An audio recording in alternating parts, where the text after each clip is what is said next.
Vincent, t'as un message. Ok. Alors? Il y a 30% chez Jardiland et je peux pas y aller. Ah, il est con celui-là. Question de vie ou de mort, vous avez un chargeur? Vous devez attendre votre tour. Excusez-moi. Prenez un numéro. Ça suffit, il me faut un chargeur! Ils vous enculent, ils vous enculent, ils vous enculent les portables.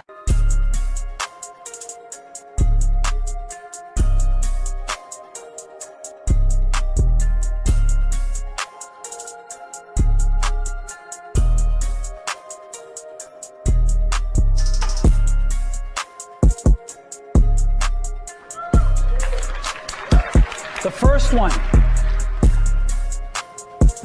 is a widescreen iPod with touch controls.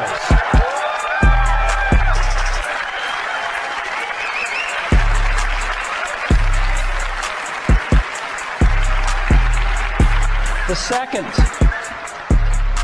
is a revolutionary mobile phone.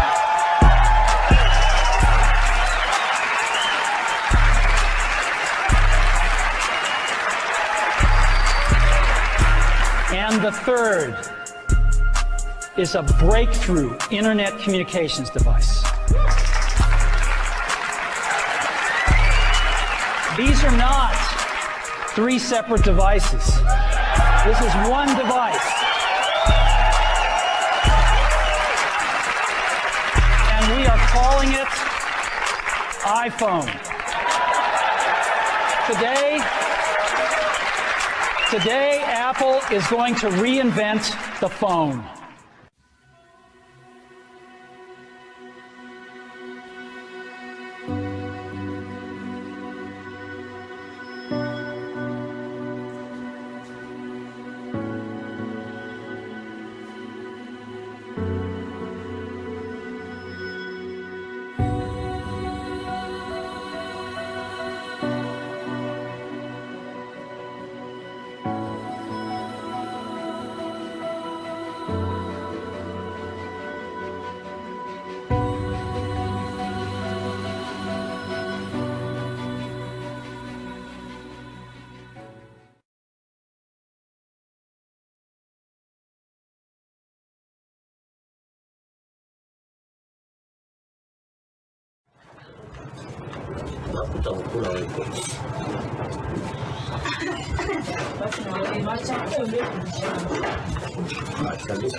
Bugali. Hata Anastasia anakula bugali.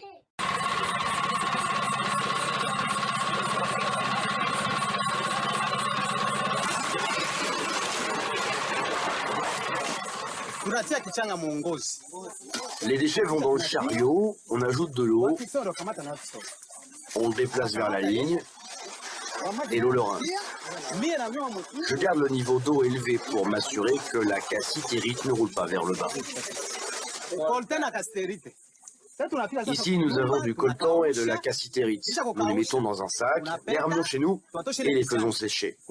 Après, nous les séparons en utilisant un aimant. La cassitérite et le coltan sont collectés séparément. On a toujours faim. On fait ça pour que nos enfants ne meurent pas de faim. Par exemple, les gens ici viennent de Tchonka. Ils se réveillent à 4 heures du matin, marchent jusqu'ici, puis rentrent à pied. Il n'y a pas de transport. Pas de transport. Ici, on se fait constamment avoir. Nous vendons 1 kilo pour $6. Nous essayons d'extraire 10 à 20 kilos par jour. Nous n'avons pas la force de faire plus.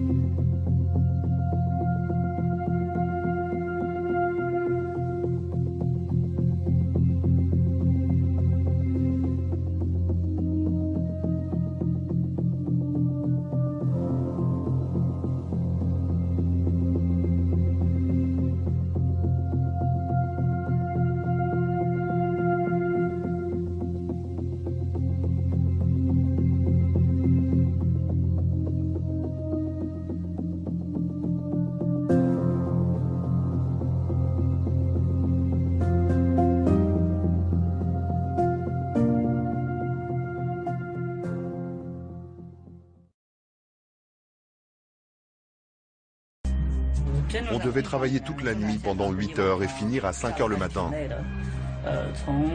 Mais ils ont décidé d'ajouter encore 2 heures supplémentaires. Je dois dire que c'est crevant. On a eu le droit à une seule pause vers 23 heures. Ce qui est le plus fatigant, c'est de tout le temps répéter le même geste. Les ouvriers sont logés à 8 par chambre. Des couchages sommaires qui ne permettent aucune intimité. Les ouvriers ne font que s'y croiser et n'ont comme espace commun que ces salles télé. Le désespoir d'une jeune paysanne et 14 suicides ont fait évoluer Foxconn et son client Apple.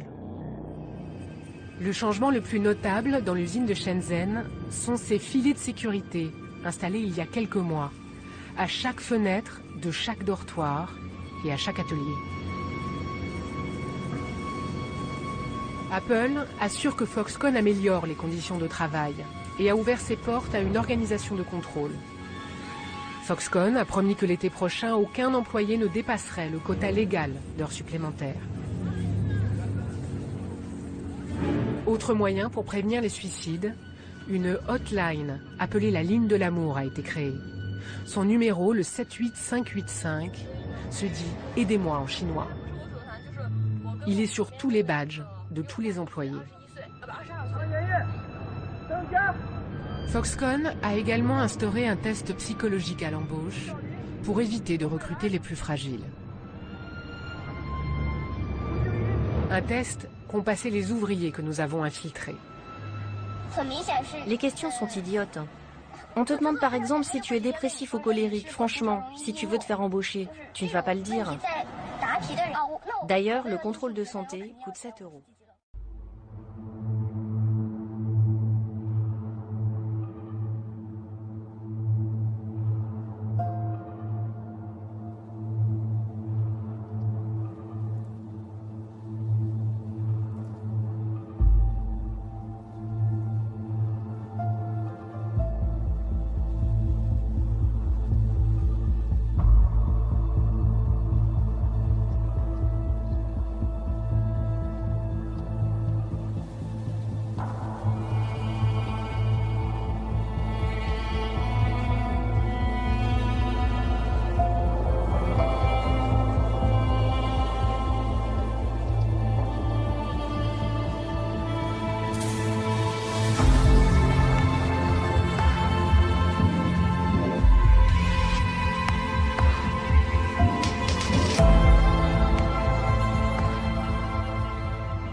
Nous passons de plus en plus de temps devant nos écrans et aujourd'hui chez les ados, c'est avant tout Instagram, YouTube et surtout Snapchat qui ont la cote.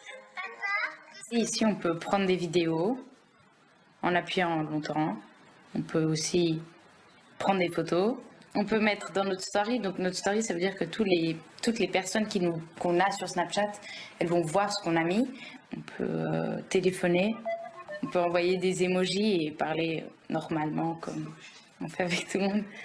Mais avec Snapchat, on peut surtout envoyer des snaps à ses amis. Un snap par jour et vous gagnez une petite icône en forme de feu et des points qui ne servent à rien. C'est par jour. Donc par exemple, là ça fait 459 jours que tous les jours j'envoie quelque chose à Alissa et Alissa m'envoie quelque chose. C'est quoi? C'est une photo, c'est du texte, c'est n'importe quoi? Non, ça doit être une photo et une vidéo. Alors on sait que ça fait déjà un moment que Snapchat et Instagram sont accusés de pousser les gens à faire de la chirurgie esthétique. Ça, en fait c'est un peu comme les magazines à l'époque, sauf que maintenant c'est les réseaux sociaux, les influenceuses, etc. Puis t'influences et tu te dis mais en fait, ça là, le petit aileron là, bref, ça te donne 1 milliard de complexes. Rien qu'à l'époque, je sais pas si vous vous souvenez du filtre couronne de fleurs. Ouais, qui est toujours d'actualité, que les gars mettent sur Tinder. Alors ça c'est déjà un truc. Non, faut que vous sachiez, comme le filtre chien, si t'es un gars et que tu fais l'effet je sors du lit. Non. Non, ce n'est pas une photo de profil à mettre sur Tinder ou sur aucun réseau même. Maintenant que ça s'est dit, on passe à la suite. Ce fameux filtre couronne de fleurs qui a fait un gros scandale à l'époque parce que c'était censé t'embellir, mais le problème en fait c'est que ça t'éclaircissait la peau, ça te rendait les traits plus fins. Donc, déjà toi et moi, on va avoir un problème Snap. Et là j'ai lu un article de la BBC qui plante un peu le portrait d'une jeune femme de 26 ans, Crystal. En fait Crystal, elle explique qu'elle voyait toujours genre ses selfies et puis sa vraie tronche dans la réalité. En fait elle s'est rendue compte que les filtres Snapchat gommaient juste les défauts qu'il avait toujours complexés en fait. Donc au début elle s'est dit bon bah je vais me faire un super make-up en mode highlighter, concealer, blender, tout ce qui termine en her. Mais sauf que t'as pas le temps tous les matins de faire un make-up pareil. C'est-à-dire qu'elle s'est décidée à faire du botox, un peu dans le nez, un peu sur la bouche, tout ça, pour être tranquille une bonne fois pour toutes. Et maintenant elle est fière de pouvoir mettre #NoFilter à côté de ses selfies.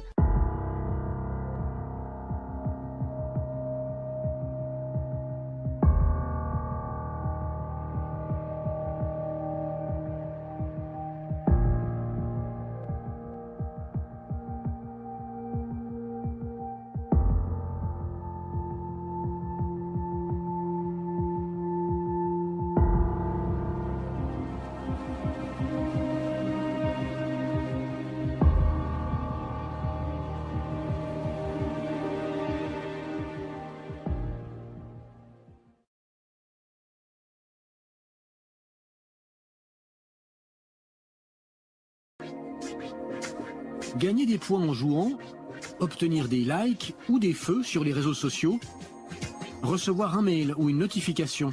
À chaque fois, cela active le circuit de la récompense dans notre cerveau. Son rôle, favoriser les comportements utiles à la survie, comme s'alimenter ou faire l'amour. Deux zones de notre cerveau sont connectées par la dopamine, l'hormone du plaisir, de la recherche de la récompense à la satisfaction, et ainsi de suite, comme dans une boucle. T'as vu l'info? J'ai vu Guy Birnbaum. Bonjour Guy. Cette recherche frénétique du plaisir et de la récompense numérique fait aussi des victimes illustres. C'est le cas de Guy Birnbaum, ancien chroniqueur vedette à Europe 1 ou France Info. La solution. Alors on est page 14 dans le Figaro ce matin. Ceux qui l'ignorent vont apprendre que les réseaux sociaux sont source d'anxiété pour les plus jeunes. Nous l'avons retrouvé à Paris 4 ans après une grosse dépression due notamment aux réseaux sociaux. J'étais connecté du matin jusqu'à la tombée de la nuit. Ça veut dire les réseaux sociaux, Facebook, Twitter, tout. Absolument tout, Instagram, etc. On a fini par, après avoir fait les check-ups nécessaires, par comprendre qu'il y avait là quelque chose de proprement psychologique. Alors on ne fait pas une dépression parce qu'on est trop connecté, mais en revanche on est probablement, avec le trop de connexion, dans un symptôme qui peut être explicatif de tout un tas de malaises, et pour moi c'était une vraie dépression. To really understand it, that thought process was all about how do we consume as much of your time and conscious attention as possible. And that means that we need to sort of give you a little dopamine hit every once in a while because someone liked or commented on a photo or a post or whatever.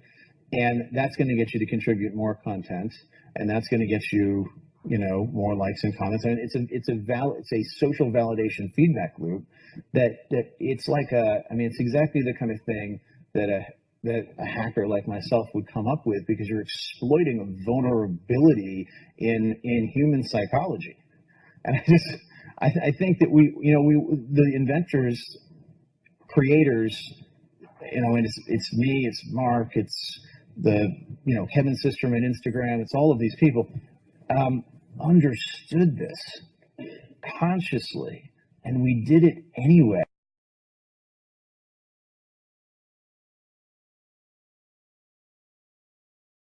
Dans le monde, il y a seulement 2 métiers qui parlent d'utilisateurs, ce sont les dealers de drogue et les concepteurs d'applications. Et c'est vrai qu'il y a ce parallèle-là et cette métaphore qui est assez perturbante et intéressante à la fois. Si perturbante qu'un mouvement de repentance semble gagner certains dealers illustres de l'économie numérique. En quelques clics, on tombe ainsi sur l'inventeur de l'addictive option Refresh qui fait acte de contrition, ou sur le créateur du bouton Like qui déclare regretter amèrement le monstre qu'il a créé, ou encore sur Tristan Harris, ancien ingénieur chez Google et initiateur de ce mouvement de repentance. I don't know a more urgent problem than this, because this problem is underneath all other problems. It's not just taking away our agency to spend our attention and live the lives that we want. It's changing the way we have our conversations. It's changing our democracy, and it's changing our ability to have the conversations and relationships we want with each other. And it affects everyone because 1 billion people have one of these in their pocket. Jérémy Fontana nourrit quelques doutes sur la sincérité de ce repentir et il n'est pas le seul. C'est une bonne chose dans l'absolu, mais je suis assez mitigé quand même sur ce discours parce que les personnes ne remettent pas forcément en cause le modèle premier de la Silicon Valley, le business model, et sans rentrer trop dans la politique, mais voilà le modèle un peu ultra-capitaliste de ces applications.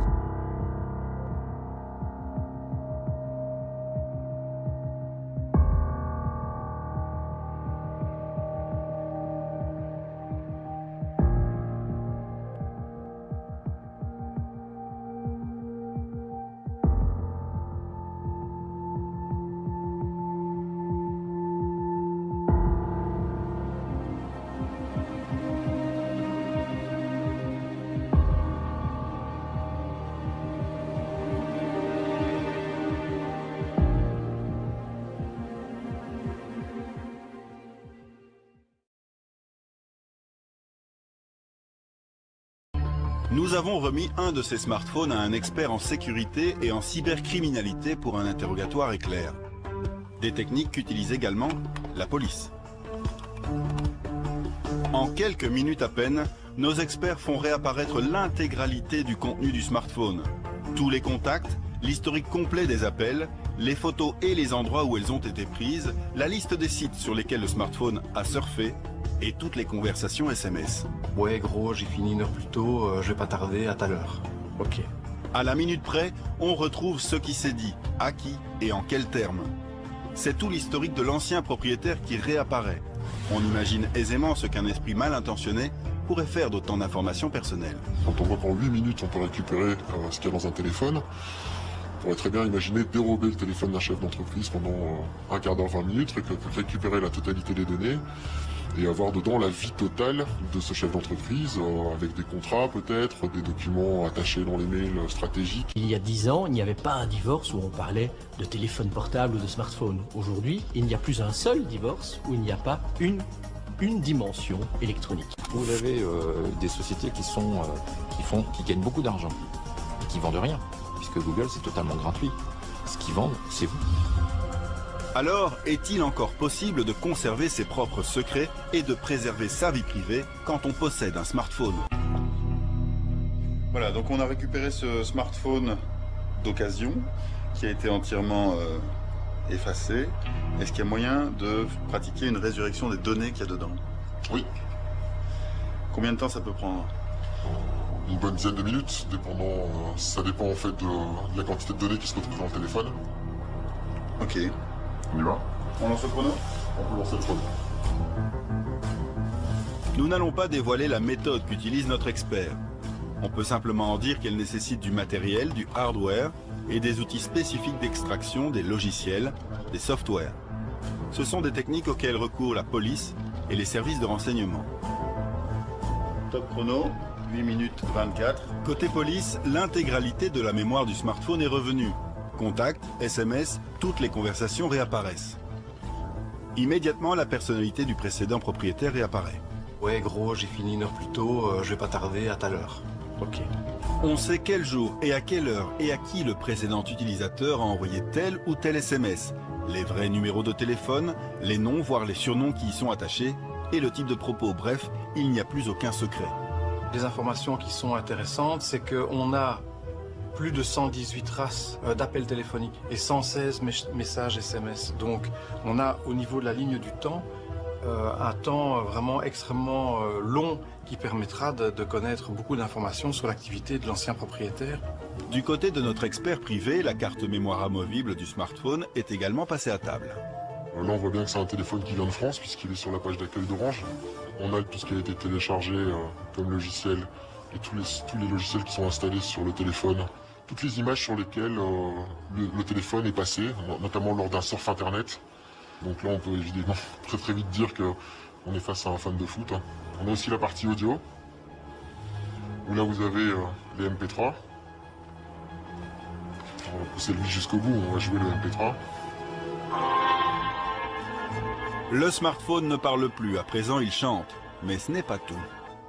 Qu'est-ce qu'il a encore à dire ce téléphone? Les vidéos. Donc alors, La problématique de la vidéo, c'est que parfois il arrive que l'image ne soit pas récupérable. En revanche, le son, on est quasiment toujours certain de l'avoir. C'est un fan de foot, hein, visiblement, on entend un match de football derrière avec les images et les logos des différents clubs qu'on a trouvés. On est certain d'être face à un fan de football. Là, on a des coordonnées GPS. Alors vous allez me dire que c'est très peu exploitable, que c'est du charabia et du chinois. Sauf que si on passe vers un Google Earth directement, on voit bien quand même très vite que la personne est restée en Europe. Et si on zoome, on voit très clairement, si on regarde sur la carte avec une plus grosse granularité, que probablement que la personne venait essentiellement du nord de la France. Elle s'est déplacée de temps en temps sur Paris et un peu plus au sud.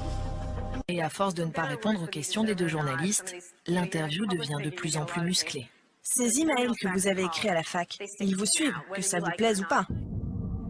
Kera évoque un email envoyé par Mark 5 ans plus tôt. Un email où il écrivait que les utilisateurs de Facebook étaient bien naïfs de lui faire confiance. Mark est déstabilisé, il commence à transpirer. Comment expliquez-vous le scandale que ça a provoqué? Ça vous touche? Oui. J'ai fait plein de bêtises quand j'étais à la fac. Je ne me cherche pas d'excuses. Et je suis vraiment désolé d'avoir fait ça. Certaines accusations sont vraies, d'autres non. Pouvez-vous nous dire quelles accusations sont vraies? Je ne sais pas trop, c'est loin. Mark perd tous ses moyens, il ne maîtrise plus ses réponses et transpire un peu plus. Et il se met à transpirer, mais vraiment transpirer. À quel point transpirait-il? Oh, entre nous, on appelait ça la fête de la transpiration. On ne pouvait pas voir ça du public, mais c'était vraiment énorme. Ça coulait à grosses gouttes le long de son nez. J'avais peur qu'il fasse un malaise, et il était tout pâle, il avait l'air malade. Pour moi, c'était une crise d'angoisse. Il nous a dit qu'il ne se sentait pas bien, mais en tout cas, c'était très mauvais pour lui. Pour détendre l'atmosphère, Kera interrompt l'interview et tente une petite plaisanterie. Vous voulez retirer votre sweat? Non, je ne l'enlève jamais. Je sais, mais il y a des femmes dans le public qui aimeraient bien que vous l'enleviez. Non,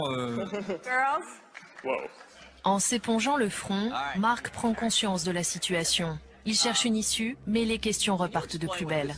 Pouvez-vous expliquer ce qu'est la personnalisation instantanée? Pourquoi vous l'avez fait et à quoi ça sert pour vos utilisateurs?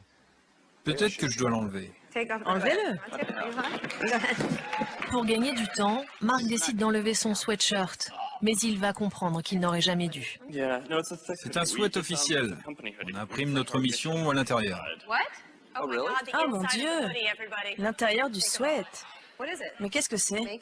Rendre le monde plus ouvert et connecté. Oh mon Dieu, c'est un culte secret. Regardez ça. Rendre le monde plus ouvert et connecté.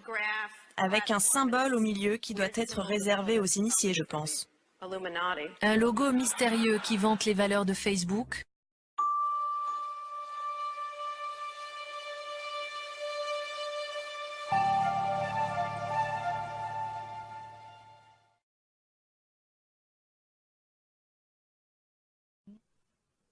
Il y a quelques semaines, le président d'Intel déclarait « L'humanité vit un bouleversement historique ».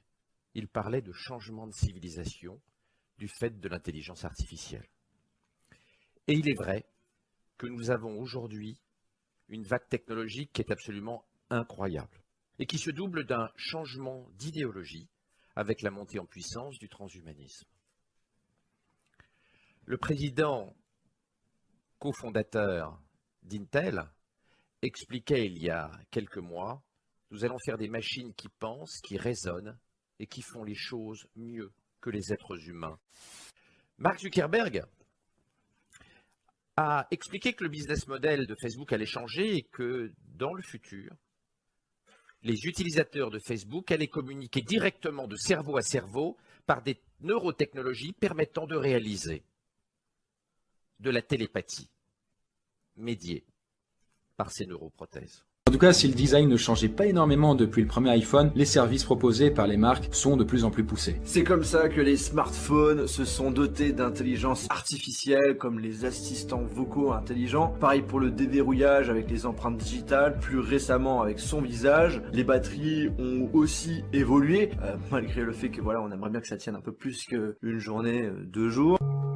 En termes de design, il y a quand même eu des tentatives qui n'ont pas forcément réussi à s'imposer face aux smartphones traditionnels. Que ce soit les montres connectées par exemple, qui vous permettent d'avoir votre téléphone au bout du poignet, mais qui, malgré leur popularité, plus ou moins certaine, ne remplacent pas un smartphone classique. Sinon, Google a fait une tentative de lunettes connectées, mais qui fut un gros échec commercial en 2014. Oh bah tu sais, aujourd'hui il y en a encore des projets de lunettes connectées. Ouais, l'échec de Google n'a pas démotivé tous ses concurrents visiblement. Est-ce qu'on va devoir interfacer nos cerveaux, le vôtre et le mien, avec des microprocesseurs pour pouvoir ne pas être anéantis par les futures machines dotées d'une intelligence artificielle qui nous surpassera? Je ne sais pas si c'est souhaitable, mais en tout cas, des gens comme Elon Musk, le fondateur des automobiles Tesla, expliquait le 2 juin 2016 il est urgent que nous interfacions nos cerveaux avec des microprocesseurs, sinon l'intelligence artificielle va nous traiter comme je traite mon labrador. Donc le risque d'une vassalisation de l'humanité par l'intelligence artificielle conduit la Silicon Valley à imaginer qu'il est urgent d'interfacer nos neurones avec des transistors. Mais du coup, moi je me demande comment ils seront dans 25 autres années, ces smartphones. C'est une très bonne question, on a quelques pistes de réflexion. Alors déjà, la batterie va devoir évoluer et elle pourrait même disparaître puisque des chercheurs ont développé un téléphone entièrement autonome en énergie qui fonctionne grâce aux signaux radio présents partout autour de nous. Après, peut-être que les signaux radio qui sont dans l'air autour de nous n'ont peut-être pas une énergie suffisante pour pouvoir alimenter un smartphone et faire tourner le dernier jeu ou Necropalas, quoi, tu vois, dessus. Mais cela dit, si on réussit à inventer l'induction à longue distance, et ça, il y a des recherches aussi très intéressantes là-dessus, donc du coup, que l'énergie sans fil puisse alimenter votre téléphone ou n'importe quoi, votre grille-pain et compagnie, bien là, on pourrait avoir plus aucune batterie. Ensuite, après les écrans pliables, Samsung se penche sur la conception d'écrans souples pour qu'on puisse porter son téléphone directement autour du poignet comme une montre. Et puis, pour les plus visionnaires d'entre vous, sachez bien que le smartphone du futur n'existera pas. Ah ouais, toujours plus. Et il sera invisible, c'est ça? Bah, pas exactement, mais dans quelques années, on pourra certainement contrôler son smartphone par la pensée. Et oui, puisque à terme, nous n'aurons plus besoin d'avoir vraiment un téléphone, mais juste peut-être un implant pour traduire nos pensées. Toi, et ça, choisis où tu vas le foutre. Et toi, du coup, Jojol, peut-être en mot de fin, qu'est-ce que tu penses justement de cette évolution des smartphones et qu'est-ce que tu peux envisager dans le futur? Comment je vois l'avenir du téléphone? Bah voilà, ça n'existera plus vraiment. Je verrai quelque chose qui est basé au niveau des yeux, tu vois, quelque chose qui est vraiment multifonction, où tu aurais la possibilité de visualiser des choses en réalité augmentée, comme dans Black Mirror où tu as la possibilité carrément de faire des photos, d'enregistrer des vidéos, de les mémoriser et tout. Donc non, on a un chouette avenir, mais ça peut aussi faire peur.